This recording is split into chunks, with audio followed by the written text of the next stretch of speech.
శ్రీరామ శ్రీమాత్రే నమః. ఓం నమ శివాయ. ఆదిత్యాయ చ సోమాయ మంగళాయ బుధాయ చ గురు శుక్ర శనిశ్చ రాహవే కేతవే నమః. నవగ్రహ దేవతాభ్యో నమః. ప్రేక్షక మహాశైలందరికీ కూడా శుభాభినందనాలు. నా పేరు ఇప్పిరి నరసింహ శర్మ. గతంలో మీకు కొన్ని వీడియోల ద్వారా నేను పరిచయిస్తుండే. ఇవాళ ఒక ముఖ్యమైనటువంటి సమాచారాన్ని మీ ముందుంచాలనే సంకల్పంతో నేను ఈ వీడియో చేస్తున్నాను. మేషం, వృషభం, మిథునం, కర్కాటకం, సింహం, కన్యా, తుల, వృశ్చికం, ధనస్సు, మకరం, కుంభం, మీనం అనేవి 12 రాశులు. ఈ 12 రాశుల్లోని కూడా ఒక్కొక్క రాశిలోకి సూర్య భగవానుడు ప్రవేశించే కాలాన్ని సంక్రమణం అంటాం. అలా మేషంలో ప్రవేశిస్తే మేష సంక్రమణం, వృషభంలో ప్రవేశిస్తే వృషభ సంక్రమణం, మిథునంలో ప్రవేశిస్తే మిథున సంక్రమణం ఇత్యాది. అయితే ఈ సంక్రమణాల్లో 2 సంక్రమణాలు చాలా విశేషమైనటువంటి శుభ ఫలితాన్ని మనకు ప్రసాదిస్తాయి. దేశారిష్టాల్ని తొలగిస్తాయి. సకల జనాభాలకి సుభిక్షాన్ని ప్రసాదిస్తాయి.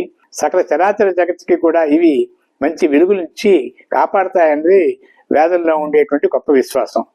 అయితే కర్కాటక సంక్రమణం దక్షిణాయనం అంటారు. రవి ప్రవేశిస్తే కర్కాటకంలోకి రవి ప్రవేశించిన వెంటనే అది కర్కాటక సంక్రమణంగా పరిగణించబడుతుంది. అప్పుడు దక్షిణాయనం అనేది ఏర్పడుతుంది. అదే ఉత్తరాయణం మనం మకరంలో ప్రవేశిస్తే, సూర్య భగవాను మకరంలో ప్రవేశిస్తే అది ఉత్తరాయణం అవుతుంది. ఉత్తరాయణ పుణ్యకాలాల్లో సకల శుభకార్యాలు చేయడం అనేది చాలా ఉత్తమం. ఉపనయనాలు, గృహప్రవేశాలు, ఉపనయనాలు, అక్షరాభ్యాసాలు, అన్నప్రాసనలు, వివాహాలు, అనేక రకాల శుభకార్యాలన్నీ కూడా ఉత్తరాయణం కోసం ఎదురు చూస్తారు. ఉత్తరాయణ పుణ్యకాలం అంటే సామాన్యమైన విషయం కాదు. ఇవి 6 మాసాల పాటు ఉత్తరాయణ పుణ్యకాలం మనకి సర్వశుభాలని ప్రసాదిస్తుంది. అన్ని శుభకార్యాలని కూడా ఈ ఉత్తరాయణంలో మనం చేయడానికి అవకాశాలు ఉంటాయి. అలాగే దక్షిణాయనంలో కూడా కొన్ని విసర్జించబడ్డాయి తప్ప దక్షిణాయనంలో కూడా చాలా వరకు కూడా కొన్ని కార్యక్రమాలు మనం చేసుకోవచ్చును.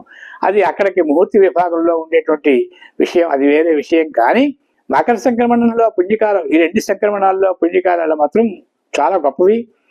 అప్పుడు మనం ఏ విధమైనటువంటి పూజా కార్యక్రమాలు చేసినట్లయినా దానికి సంపూర్ణమైనటువంటి ఫలితాన్ని కలిగి మనకి ఆయురారోగ్య భాగ్యాలని సకల దేవతలు ప్రసాదిస్తారని ఒక ప్రాశస్యం.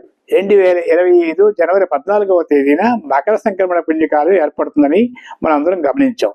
అయితే ఈ మకర సంక్రమణ పుణ్యకాలం విశేషం ఏమిటంటే, ఆ రోజే ప్రాతకాలంలో స్నానాదులు గావించి సూర్య భగవానుడికి ముందు నమస్కారం చేసి, తర్వాత ఉదయం బ్రహ్మస్వరూపం కాబట్టి మనకి ప్రాణాలు ఇచ్చిన వాడు బ్రహ్మదేవుడు కాబట్టి బ్రహ్మస్వరూపానికి నమస్కారం చేసి, ఆ రోజున యథావిధిగా మన తాలూకా నిత్యకృత్యాలన్నీ నెరవేర్చుకున్న తర్వాత దేవతా కార్యక్రమాలు చాలా ఉత్కృష్టంగా మనం చేసుకుని, సాధ్యమైనంత వరకు కూడా ఉపవాసాలు ఉండడం కూడా మంచిదే. ఆ సంక్రమణం రోజున మధ్యాహ్నం అయితే మహేశ్వరుడు కాబట్టి ఈశ్వరాభిషేకం ఏదో మధ్యాహ్నం పూట చేసి, సాయంకాలం మాత్రం తప్పనిసరిగా సూర్య భగవానుడికి అర్ఘ్యపాద్యాదులు అర్పించి కొంతమంది ఈ విధంగా కూడా సూర్యారాధన చేస్తారు. అయితే ముఖ్యంగా చెప్పవలసిన విషయం ఏంటంటే, మన తాలూకా పూర్వీకులు చాలా మంది ఉంటారు. వాళ్ళందరూ కూడాను వాళ్ళ తాలూకా కర్మానుసారం కూడా కొంతమంది నరకంలో ఉన్నట్టు, కొంతమంది స్వర్గంలో ఉన్నట్టు మనం భావిస్తాం.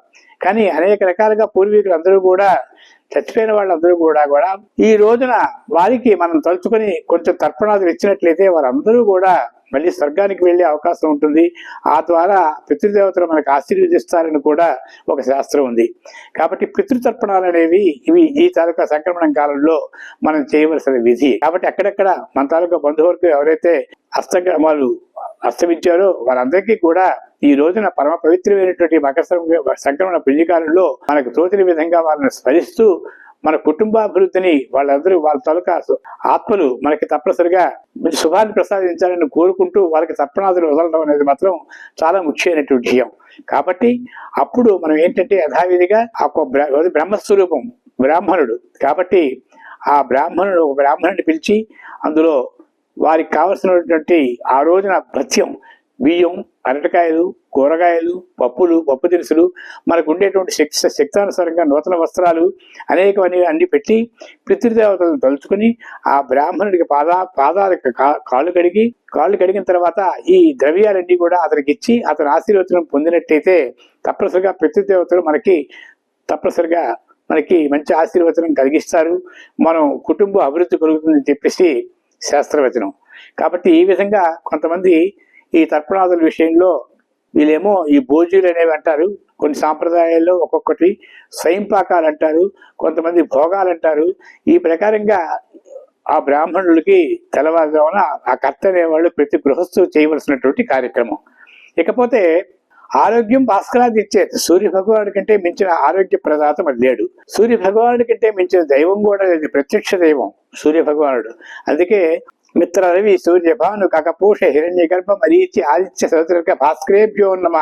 ద్వాదశాదిత్యుల్ని ఒకసారి ఎవరైతే తెల్లవారు లేచి సూర్యుడు ఉదయించకముందరే లేచి తప్పనిసరిగా ఈ ఉదయం బ్రహ్మస్వరూపం, మధ్యాహ్నేతు మహేశ్వరం, హస్తకాలే స్వయం విష్ణు, త్రైమూర్తి, దివాకర అని గాని, తర్వాత మిత్రరవి సూర్యభాను కగపూష హిరణ్యగర్భ మరీచి ఆదిత్య భాస్కరేభ్యో అని గాని, ఓం సూర్యారిష్టేతు సంప్రాప్తే సూర్య పూజాంచకార్యే సూర్యజ్ఞానం ప్రవక్ష్యామి ఆత్మపీడోపశాంతి అని గాని, ఏదో విధంగా సూర్యుని తొలక శ్లోకాన్ని చదివి ఆ సూర్యుడికి, ఉదయిస్తున్న సూర్యుడికి నమస్కారం చేసుకుని మనం నిత్యకృత్యాలు నెరవేర్చగలిగినట్లయితే వాళ్ళ తరగ జీవితం సుఖమయంగా ఉంటుందని చెప్పేసి కూడా శాస్త్రం ఉంటుంది. అందరికీ అది వీలు పడదు కాబట్టి అన్ని రోజులు 365 రోజులు కూడా మనం ప్రాతకాలంలో లేచి మనం తెల్లవారు లేచి సూర్యనారాయణమూర్తిని చూసి ప్రార్థన నమస్కారాలు చేయడం అనేది మాత్రం, స్నాన సంధ్యాలు ముగించుకొని ప్రార్థన చేయడం అనేది మాత్రం జరగని పని. కాబట్టి మనకు ఉండేటువంటి శక్తి సామర్థ్యాల మేరకి తప్పనిసరిగా కూడా ఎప్పుడైతే అవకాశం ఉండగలిగితే తప్పనిసరిగా ప్రాతకాలంలో లేచి స్నానం గావించి సూర్య నమస్కారాలు చేసుకున్నట్లయితే సమస్తమైనటువంటి ఆరోగ్యం చేకూరుతుందని చెప్పేసి కూడా వేదాలు చెప్తాయి. ఇవన్నీ చేయలేరు కాబట్టి కనీసం 2 సంక్రమణాలు, కర్కాటక సంక్రమణం, మకర సంక్రమణం, ఆ రోజున మాత్రం తప్పనిసరిగా ఈ విధులు ఆచరించాలని చెప్పేసి కూడా వేదాలు చెప్తాయి. మకర సంక్రమణ పుణ్యకాలంలో చీకటిని లేచి తర్వాత స్నానం చేసి తప్పనిసరిగా మంచి వస్త్రాలు, దౌత వస్త్రం, పీతాంబరం, ఆవికంలా సముపధార్య అంటారు. దౌత వస్త్రం అంటే తలని వస్త్రాలు కట్టుకోవాలి, పీతాంబరం అంటే మామూలు పట్టుపట్లు కట్టుకోవచ్చు. తర్వాత ఏవీ లేనప్పుడు ఆవికంలా సముపధార్య అంటే ఆరవేసిన బట్టలు, ముందు సాయంకాలం ఆరవేసుకుని తడిపిసి ఆరవేసుకున్న బట్టలు మన్నాడు ధరించి శుచిర్భూతంగా ఉండి తప్పనిసరిగా ఆ సూర్య నమస్కారాలు, సూర్యుని తాలూకు ఆరాధన చేసి ఒక బ్రాహ్మణుడిని పిలిచి స్వయంపాకాలు అందజేసి తర్వాత ఈశ్వరాభిషేకం, లేకపోతే వాళ్ళకి వచ్చిన శ్లోకాలు ఏవో చదువుకోవడం, ఏవో లేకపోతే ఒక ఆలయాలకు వెళ్ళడం, ఇవన్నీ కూడా జరిగినట్లయితే, దైవారాధన జరిగినట్లయితే ఈ సంక్రమణం రోజున మన కుటుంబ అభివృద్ధికి చాలా దోహదపడుతుంది. మంచి అలవాట్లు అనేవి ఏర్పడతాయి, మానసిక వైకల్యం ఉండదు, ప్రతి పని కూడా విజయవంతం అవుతుంది, సంపూర్ణమైన ఆరోగ్యం చేకూరుతుంది. మన శరీరం కూడా రక్తనాళాలన్నీ కూడా శుచి శుభ్రతతో ఉంటాయి, పనిచేస్తాయి. కాబట్టి మన మేధాశక్తి పెరుగుతుంది. ఇవన్నీ కూడా సూర్య భగవానుడి వల్లే కలుగుతుందని, ఆ ఉదయకిరణం తెల్లవారు లేచిన వచ్చినటువంటి ప్రాతకాల కిరణం మన శరీరం మీద పడటం కూడా ఈ సంక్రమణ రోజున చాలా మంచిదని చెప్పేసి కూడా ఆరోగ్య శాస్త్రం కూడా చెప్తుంది. ఈ విధంగా ఈ నెల 14వ తేదీన వచ్చేటువంటి మకర సంక్రమణ పుణ్యకాలంలో తప్పనిసరిగా కూడా మనం పితృదేవతలను ఆరాధిద్దాం, సకల దేవతల్ని కూడా మనం ఆరాధించి పూజ చేసుకుందాం. మకర సంక్రమణాన్ని ఎట్టి పరిస్థితుల్లో కూడా విస్మరించకూడదు. అందరం ఈ తాలూకా పూజని తప్పనిసరిగా మనం ఆచరిద్దాం. ఇకపోతే మన బంధువర్గంలో మనకి ఎవరెవరు చనిపోయారో, వాళ్ళందరూ ఎక్కడున్నారో, వాళ్ళ తాలూకా ఆ స్థితిగతులు ఏమిటో, స్వర్గానికి వెళ్ళారా నరకానికి వెళ్ళారా అని మనం ఆలోచించుకుంటే దానికి ఒక శ్లోకం కూడా ఉంది. ఎవరిని విస్మరించకుండా ఉండడానికి, ఆదో పిత తథా మాతా సాపత్ని జననీ తథా మాతామహ సపత్నిశ్చ ఆత్మపత్ని త్వనంతరం సుతభ్రాత్ పితృవ్యాశ్చ మాతులా సహవారిక దుహిత బహినీచేవ దోహిత్రో భాగినేయక పితృశుష మాతృశుష జామాత భావకం సృష స్వస్వరం స్వాలకం చేయవ స్వామినో గురుదద్దిన అని మనకి విద్య చెప్పిన గురువు గారి దగ్గర నుంచి తల్లి, తండ్రి, అత్తగారు, మామగారు, బామరుదులు ఉన్న సమిష్టి కుటుంబం మంది, అన్నదమ్ములు, అక్క చెల్లెళ్ళు, వాళ్ళ వర్గం, వాళ్ళ పిల్లలు, వీరందరితో కలిపి మనం ఉండేటువంటి సమిష్టి కుటుంబం మంది.